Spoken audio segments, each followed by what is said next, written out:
ہوا میں ہلکی سی خنکی تھی، سورج کی سنہری کرنیں جھیل کے نیل گون پانی پر جھلملاتی تھیں۔ یہ ایک پرسکون دوپہر تھی، لیکن چند لمحوں بعد یہ سکون ایک چیخ سے ٹوٹنے والا تھا۔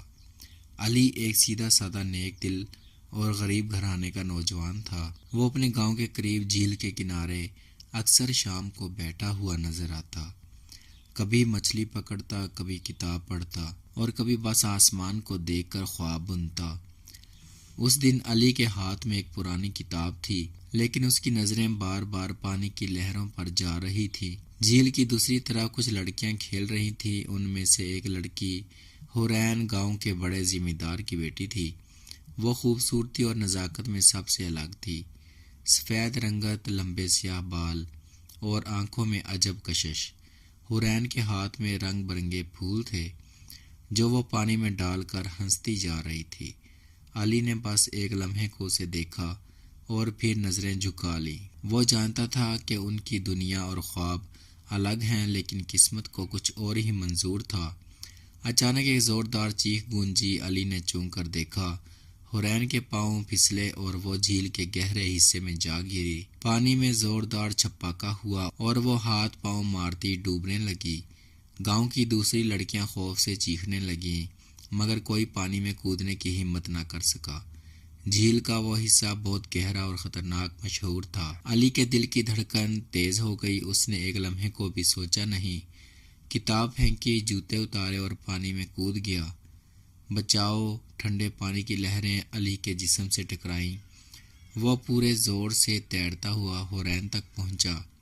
وہ پانی میں ڈوبتی اور ہاتھ مارتے ہوئے گھبرا چکی تھی۔ گھبراؤ مت، میں ہوں، علی نے کہا اور اسے بازو سے پکڑ لیا۔ پانی کا بہاؤ تیز تھا، لیکن علی نے پوری طاقت سے اسے کنارے کی طرف کھینچنا شروع کر دیا۔ اس کے بازو شل ہو رہے تھے، سانس اکھڑ رہا تھا، لیکن حورین کی جان بچانا اب اس کی زندگی کا واحد مقصد تھا۔ آخرکار کئی لمحوں کی جدوجہد کے بعد وہ اسے کنارے پر لے آیا۔ حورین کی سانس بحال کرانے کے لیے علی نے اسے جھکایا۔ پانی اس کے منہ سے نکلا اور پھر وہ ہلکی ہلکی کھانسی کے ساتھ ہوش میں آئی۔ حورین کی آنکھ کھلتے ہی سب سے پہلا چہرہ جو اس نے دیکھا وہ علی کا تھا، بھیگا ہوا، سانس پھولا ہوا، مگر آنکھوں میں سکون اور فکر۔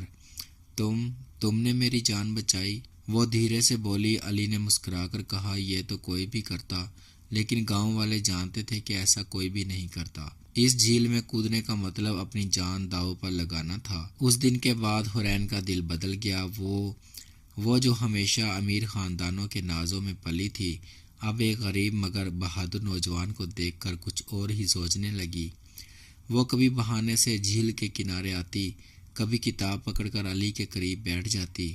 آہستہ آہستہ دونوں میں بات چیت شروع ہوئی۔ علی کو پہلے یقین نہ آتا کہ ذمہ دار کی بیٹی اس سے بات کر رہی ہے، لیکن حورین نے اسے ہی احساس دلایا کہ محبت امیری یا غریبی نہیں دیکھتی، بس دل دیکھتی ہے۔ لیکن گاؤں میں یہ خبر پھیل گئی۔ ذمہ دار کو جب پتہ چلا تو اس کا غصہ آسمان کو چھونے لگا۔ میری بیٹی کا تعلق ایک مچھیرے سے؟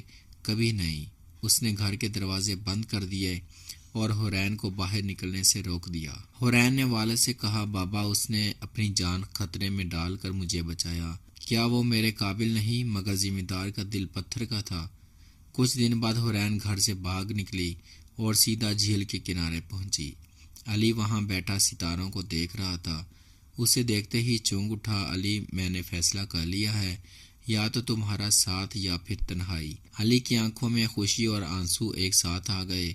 وہ جانتا تھا کہ یہ فیصلہ آسان نہیں، لیکن دونوں نے ایک دوسرے کا ہاتھ تھام لیا۔ بعد میں گاؤں کے کچھ بزرگوں نے بیچ بچاؤ کیا۔ ذمہ دار نے ضد توڑ دی اور یوں جھیل کا وہ دن صرف ایک بچاؤ کی کہانی نہ رہا، بلکہ ایک مثالی محبت کی بنیاد بن گیا۔ سالوں بعد گاؤں والے آج بھی کہتے ہیں کہ محبت اگر سچی ہو تو جھیل کی گہرائی بھی اسے ڈبو نہیں سکتی۔ اور جھیل کے کنارے ایک بوسیدہ بینچ آج بھی ہے، جہاں علی اور حورین بیٹھ کر مسکراتے تھے۔